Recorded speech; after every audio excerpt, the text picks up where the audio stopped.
கர்த்தருடைய பரிசுநாமத்துக்கு மகிமையுண்டாவதாக.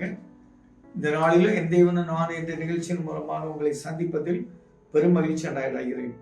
நமது தேவனுடைய உதவினால நீங்க இழந்து போன சந்தோஷம், சமாதானம், மகிழ்ச்சி எல்லாம் உங்க வீட்டுல திருப்பி வரும். இதெல்லாம் இனி உங்க வீட்டுல கேட்கும். சங்கீதம் 51:8 வாசி கேட்போம். நான் சந்தோஷமும் மகிழ்ச்சியை கேட்கும்படி செய்யும். ஆண்டவர்கிட்ட அவர் கேட்கிற தாவீது, ஆண்டவரே நான் சந்தோஷமும் மகிழ்ச்சி எங்க வீட்டுல கேட்கும்படி செய்யுங்கப்பா.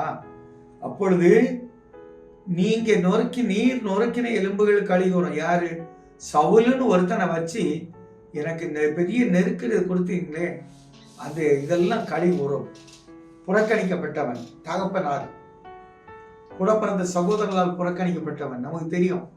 ஆடு இவன் மட்டும் ஆடு மேய்த்தான். 7 சகோதரர்களும் நல்ல பதவியில் இருந்தாங்க, படித்தாங்க, பட்டம் பெற்றாங்க, ராஜ பதவியில் இருந்தாங்க, இந்த இராணுவத்தில் இருந்தாங்க, எல்லாத்துலயும் இருந்தாங்க. ஆனா தாவீது ஆடு மேய்ச்சிக்கிட்டு அடிமையாக மற்றவங்களோடு படுத்து அப்படி கஷ்டப்பட்டு இருந்தவன். அவனை கர்த்தர் தூக்கினார். இதே சகோதரர்களுக்கு முன்பாக எல்லா சகோதரர்களும் தகப்பனார் பார்க்க கர்த்தர் ராஜாவாய் அபிஷேகம் பண்ணினாரே, அதே போல உங்களை வேண்டான்னு எழுத்தனவங்க, உங்களை இகழ்ந்தவங்க, உங்களை துன்பப்படுத்தவங்க, இந்த மனிதர்களுக்கு முன்பாக கர்த்தர் உங்களுக்கு ஒரு பெரிய ஜாக்பாட் வச்சிருக்கிறார், ஒரு பெரிய பரிசு வச்சிருக்கிறார். சொல்ல முடியாத ஒரு உயர்வு. அநேருக்கு ப்ரொமோஷனை, சிலர் ப்ரொமோஷன்ல சேலரியும் சேர்த்து உயர்த்தி கொடுக்க கர்த்தர் சுத்தமா இருக்கிறார். கர்த்தர் சொன்னதை செய்கிற கர்த்தர். தலைப்பு ரொம்ப முக்கியம். அது தலைப்பை பாருங்க.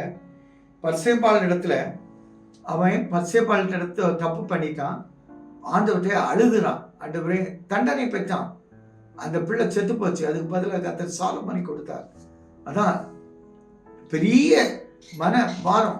அழுகுறான், ஆண்டவரே என் பாவத்தை மன்னிக்கணும். இதே போல நம்ம எல்லாம் பாவத்தை மன்னிக்கணும் தேவ சமூகத்தில் கேட்டு இருந்தோம்னா உங்களுக்கும் இப்படிப்பட்ட உயர்வை வைத்திருக்கிறார்.